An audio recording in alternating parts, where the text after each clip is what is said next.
अपने जोधपुर में ही है महादेव गौशाला नाम से, और एक काकाणी जब हम जाएंगे वहां पर हैं। इस तरह से महाराज श्री के अनेकों गौशालाएं हैं महाराज। और हमने इनसे कहा कि हम कई जगह कथा करते हैं, कई अनेकों जगह, और हम लोग गौशाला के लिए कथा करते हैं कि इसमें गौ माता का भी भला हो जाए, और गौ माता के लिए जो भी हमसे बनता है हम लोग करते ही हैं प्रयास। और ये जो कथा है ये सार्वजनिक कथा हम लोग कर रहे हैं आपकी इस कॉलोनी में। हम तो महाराज मात्र ये एक छोटी सी, कहते हैं ना कि भागवत महापुराण तो बहुत बड़ी है, लेकिन एक आपकी इस कॉलोनी में बस ये गौ माता की छोटी सी झोली है जो हम लेके आए हैं। और महाराज जब हम जाएं 7वें दिन तो इस छोटी सी झोली को आप लोग भर देना, यही हमारी गौ माता से विनती है, आप लोगों से विनती है, भक्तों से विनती है। मेरे साथ ओम की ध्वनि बोलिएगा।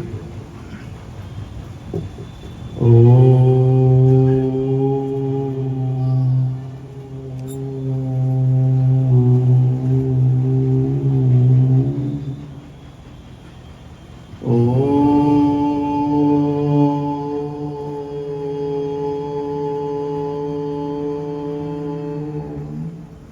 चैतन्यं शाश्वतं शान्तं व्योमातीतं निरञ्जनं नादबिन्दुकलातीतं तस्मै श्रीगुरुवे नमः। नीलाम्बुजश्यामलं कोमलांगं सीतासमारोपितभागवां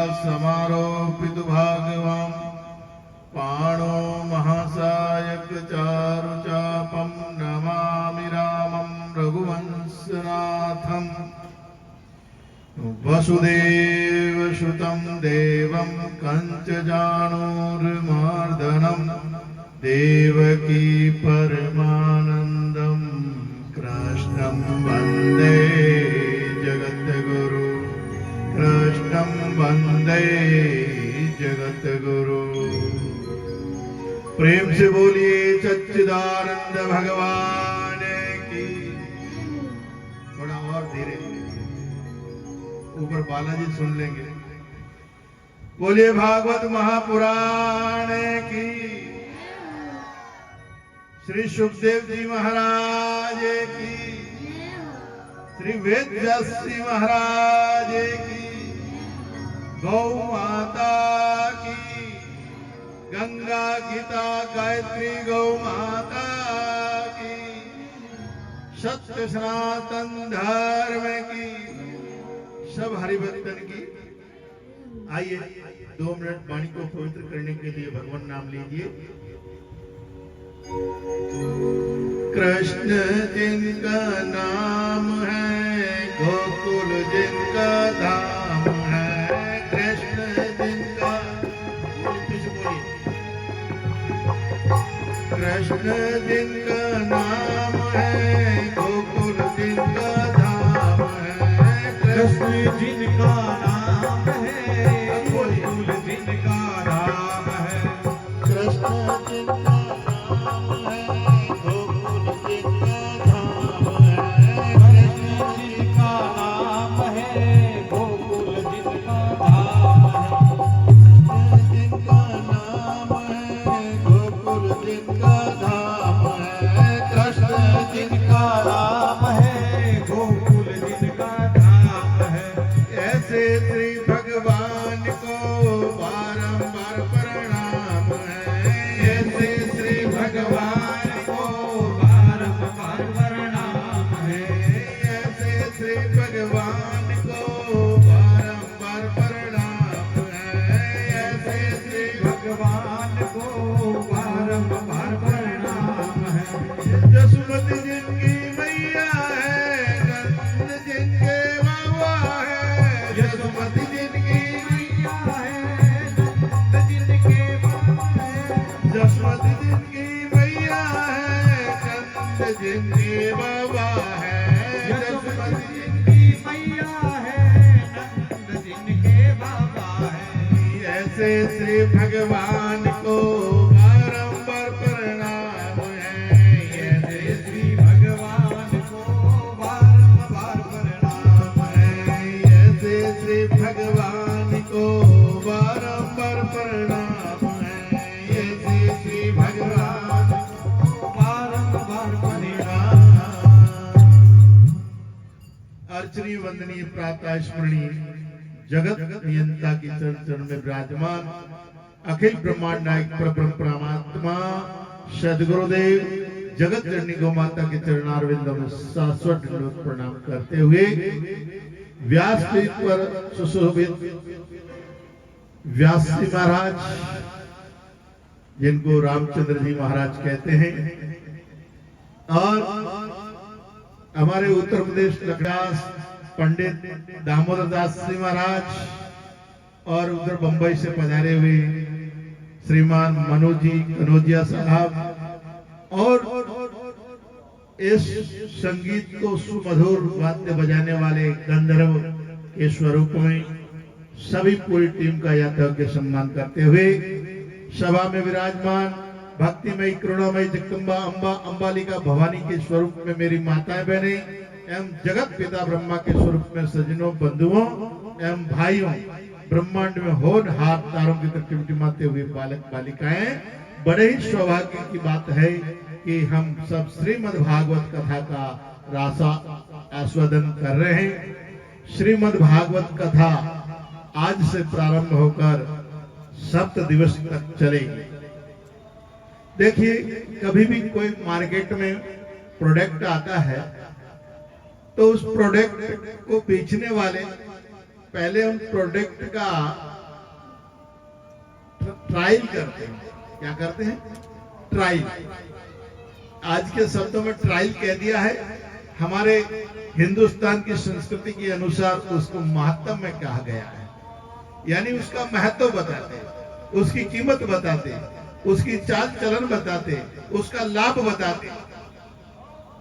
तो श्रीमद् भागवत कथा राजा परीक्षित को सुखदेव जी महाराज ने शुक्र ताल में सुनाया। तो उन्होंने सुखदेव जी महाराज ने पहले इस भागवत का महात्म में बताया गया, क्योंकि राजा परीक्षित जब 7 दिनों का मृत्यु का जब श्राप मिल गया तो घर छोड़कर, पाठ छोड़कर, राज्य छोड़कर गंगा किनारे ऋषि मुनियों के पास जाकर उन्होंने पूछा कि महाराज, मेरी 7 दिन में मृत्यु होने वाली है। जो मृत्यु जिसके सामने खड़ी हो, उस आदमी को क्या करना चाहिए जिससे उसकी मोक्ष प्राप्ति हो जाए? तो किसी ने यज्ञ बनाया, किसी ने दान बताया, किसी ने तप बताया, किसी ने कुछ अनुष्ठान बताया। परंतु अश्वमेध यज्ञ किया जाए तो 1 वर्ष लगता है उसमें, और तप किया जाए तो 12 वर्ष लगते हैं। ऐसे कोई भी बात समझ में नहीं आई। परीक्षित जी महाराज को ऋषियों ने अपने अपने मत बताए, विचार बताए, परंतु समय तो 7 ही दिन का है, और वो 7वां दिन तो खत्म होता ही जा रहा है। जैसे आज हमारा 7वां दिन निकल गया, जिसको पहला दिन कहते हैं। अब इसको पहला मानो या 7वां, ये आपकी इच्छा है, परंतु ये नदी की तरह बह रहा है। सजनों, इतने में जंगल की ओर से लंगोटी लगाए हुए 12 वर्ष की आयु वाले, घुंघरालू जटा वाले उन ऋषि मुनियों के बीच में जो ही अवतरण हुआ, प्रादुर्भाव हुआ, 88,000 ऋषियों ने खड़े होकर दंडवत प्रणाम किया। जब 88,000 ऋषियों ने दंडवत प्रणाम किया तो राजा परीक्षित ने उन ऋषियों से पूछा, महाराज, आप तो हजारों वर्ष की आयु वाले हैं, सैकड़ों वर्ष की आयु वाले हैं, लंबी लंबी दाढ़ी वाले हैं, चट्टा वाले हैं और श्वेत केश है। आप एक 12 वर्ष के लड़के को दंडवत प्रणाम क्यों कर रहे हैं? तब ऋषि मुनियों ने बताया कि महाराज, ये 12 वर्ष की आयु नहीं, हमारी चाहे सैकड़ों वर्ष की, हजारों वर्ष की आयु हो, परंतु हमारी आयु कोई आयु नहीं है, वो केवल शरीर की आयु है। परंतु ये जो आपको 12 वर्ष के दिख रहे हैं ना, ये तो अनंत सालों के हैं, अनंत, जिनके कोई जन्म का भी आर पार नहीं है। जैसे आपने व्यास जी से सुना था कि शरीर की आयु तो केवल जानवरों की होती है। जानवर शरीर की आयु से बिकता है। एक दांत वाला, 2 दांत वाला, जितने दांत होते उतनी कीमत होती है, परंतु मनुष्य की कीमत जितना बूढ़ा होता है उतनी होती है। परंतु ज्ञानियों की उम्र तो उतनी होती है जितना ज्ञान उसको कितना कब हुआ, कब उसको गुरु का आशीर्वाद मिला। तो ऋषियों ने कहा, महाराज, हमारे सब में ये सबसे पूज्य हैं, ये सब के पूज्य हैं, हम लोग इनके आगे कुछ भी तप त्याग वाले नहीं हैं। तब तो कहा सुखदेव जी ने, उतने में ही राजा परीक्षित बोल पड़े कि महाराज, तब तो मेरे 7 दिनों में मेरे श्राप का जो निवारण है, मोक्ष की प्राप्ति है, वो भी ये बता सकते हैं। तब ऋषियों ने कहा, हाँ, ये बिल्कुल ठीक बात है कि आपको 7 दिन में कैसे परमात्मा की प्राप्ति होगी और कैसे इस 84 लाख योनियों से मुक्ति मिलेगी, ये केवल यही बता सकते हैं, अन्य कोई नहीं बता सकता। तब उस सुखदेव जी महाराज से राजा सुखदेव मुनि से प्रश्न करते हैं कि महाराज, मेरे को आप बताइए, मेरे 7 दिनों में मुझे क्या करना चाहिए। तब सुखदेव जी महाराज कहते हैं, भाई, गुरु तू है कि मैं? बोले, गुरु आप हैं। तो मैं हूं तो जहां तू बैठा है वहां मुझे बैठाएगा, तब मैं बता पाऊंगा। तब सुखदेव जी महाराज को सिंहासन पर विराजित किया और परीक्षित जी महाराज उनके चरणों में विराजे और कहा कि बिल्कुल ठीक कह रहे हो, परंतु एक बात बताओ कि ये भागवत कथा सुनकर और कोई मुक्त हुआ है या मैं ही हूँगा पहला आदमी? तब सुखदेव जी महाराज परीक्षित जी महाराज को कहते हैं कि एक राजा खटवांग हुआ है। आज कथा सुनी कि नहीं? खटवांग की सुनी? नहीं सुनी? मालूम है मेरे को। आज के कथाकार जो वास्तविकता में सुनाना चाहिए वो नहीं सुना पाते हैं, वो इधर उधर की में ही चले जाते हैं। और कथा में वैसे तो बताया गया है केवल कृष्ण कीर्तन ही माना जाता है, इधर उधर के भजनों को विशेष मान्यता नहीं दी जाती है, क्योंकि भागवत रस मुक्त करने के लिए होती है। भागवत रस केवल मनोरंजन नहीं होता है सज्जनों। तो भागवत के लिए कहा खटवांग राजा का मोक्ष हुआ है। बोले कैसे हुआ? कि खटवांग राजा एक देवताओं के साथ युद्ध लड़ता था और देवताओं के साथ युद्ध लड़ने से देवता प्रसन्न हुए और खटवांग को बोला कि बोल तुम्हें क्या दिया जाए इंद्र स्वर्ग से, इंद्रलोक से। तब उन्होंने कहा अगर देना ही है तो ये बताइए कि मेरी उम्र कितनी रह गई है। जब बताया देवताओं ने कि उम्र सिर्फ तेरी 2.5 घड़ी रह गई है। क्या? जीवन की उम्र सिर्फ 2.5 घड़ी रह गई है। तब बोले कि अगर तुम देना ही चाहते हो तो मुझे इस स्वर्ग लोक से मृत्यु लोक तक पहुंचा दीजिए, बस यही मैं तुम्हारा इनाम में चाहता हूं। तो जो ही खटवांग राजा को स्वर्ग से इस मृत्यु लोक में आने में आधा घड़ी व्यस्त हुआ। आधा घड़ी समय निकलने के उपरांत उसने 2 घड़ी के अंदर इस मृत्यु लोक के अंदर अपना मोक्ष प्राप्ति किया।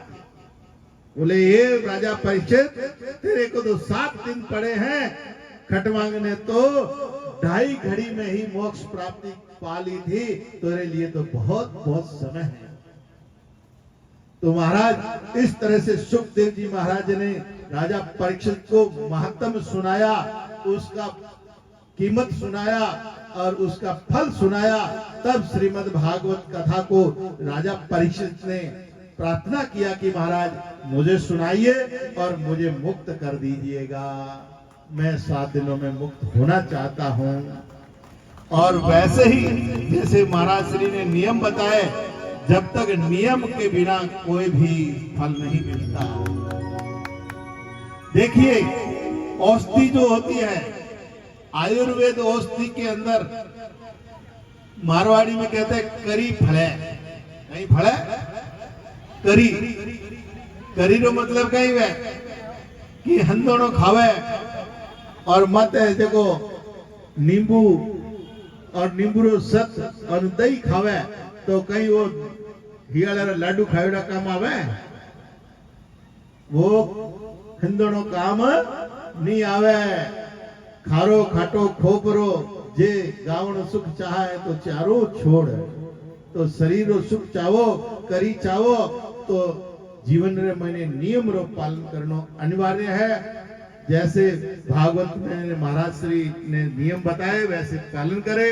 और दूसरा नियम यह है कि फल जब ही प्राप्त होता, विशेष रूप से जैसे गंगा में स्नान करें, और गंगा में स्नान करने के बाद में जब तक हम दान न करें तो गंगा में स्नान किए का कोई फल नहीं होता।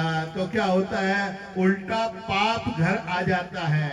कौन सा जो गंगा में स्नान किया है पापियों ने, वो पापियों का पाप जो है वो हम बिना दान किए हुए, बिना पुण्य किए हुए घर आ गए तो उनके पाप लेकर आ गए। कहते हैं गंगा गाय मार गंगा गए, आते मारी कुत्ती, ये बात होती उतीर उती। तो इसीलिए पुण्य अवश्य करना। तो ये ज्ञान गंगा है, भागवत गंगा है। इस भागवत गंगा के अंदर भी हमको पुण्य अवश्य करना है, और पुण्य भी ऐसी जगह करना है। आपने सुना होगा कि ये श्रीमद् भागवत कथा जो है गो सेवार्थ हो रही है। गो सेवार्थ देखो, हिंदू सनातन संस्कृति में जन्म में गाय, जीवन में गाय, मृत्यु में भी गाय।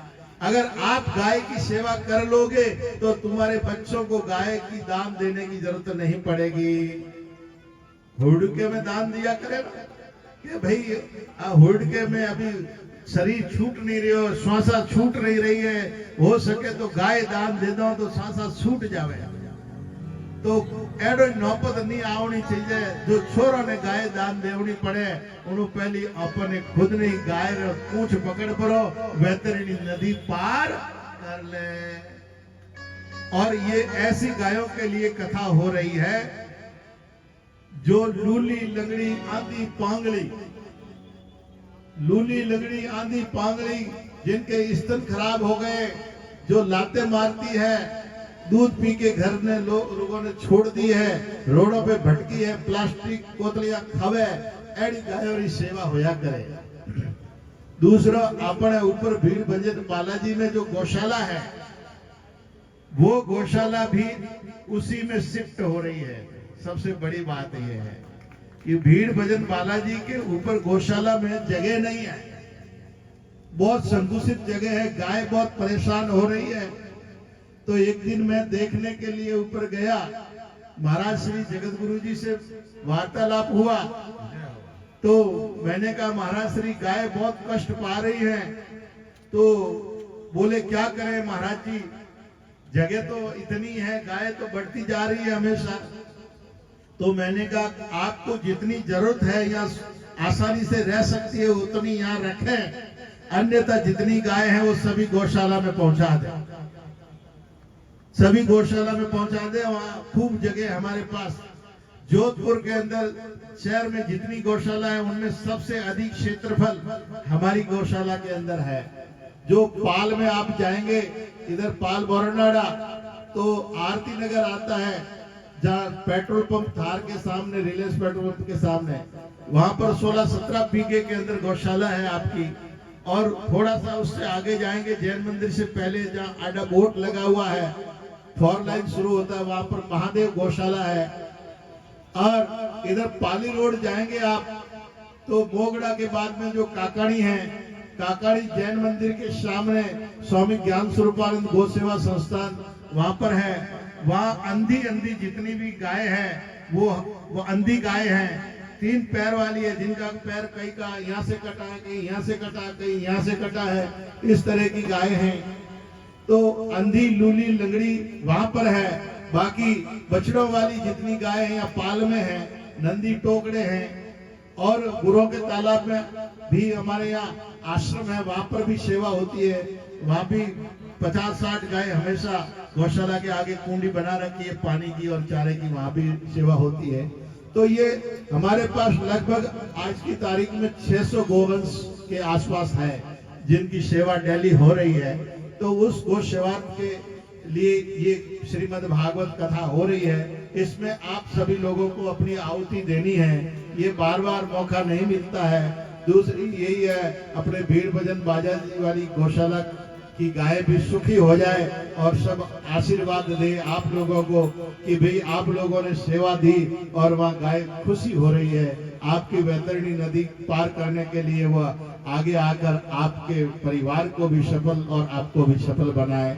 जैसे महाराज श्री ने बताया कि जैसे भागवत कथा में आने का आप विचार करते हो तो आपके पितृ लोग प्रसन्न हो जाते हैं और वो पितरों को खुशी होती है कि मेरी औलाद, मेरी संतान और मेरा कुटुंब मेरे लिए भागवत सुनने के लिए जा रहा है। मेरे लिए भागवत सुनेंगे तो हमारे को कल्याण होगा। जैसे पेड़ को जड़ में पानी देते हैं तो पत्तियां हरी हो जाती है, फल आ जाते हैं, फूल खिल जाते हैं। पत्तियां खिलने से पता चलता है कि इसमें पानी डाला हुआ है।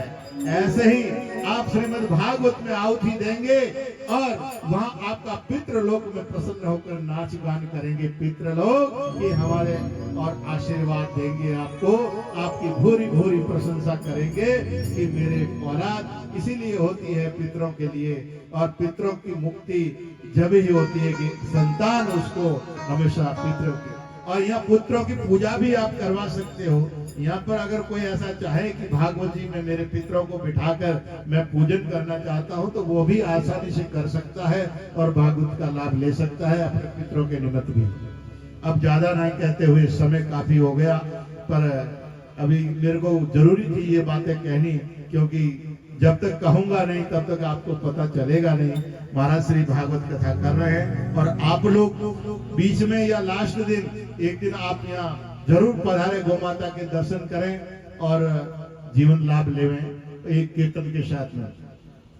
ओंकार मंगलम गौ मात मंगलम, ओंकार मंगलम गौ मात, ओंकार मंगलम गौ मात मंगलम, गौ मात मंगलम, गौ मात मंगलम, गौ मात मंगलम, गौ मात मंगलम, ओंकार मंगलम गौ मात मंगलम, ओंकार मंगलम गौ मात मंगलम, गौ मात मंगलम, ओंकार मंगलम गौ मात मंगलम, ओंकार मंगलम, ओंकार मंगलम गौ मात मंगलम, ओंकार मंगलम गौ मात मंगलम, गौ मात मंगलम, गौ मात मंगलम, गौ मात मंगलम। बोले कृष्ण कन्हैया लाल। हरि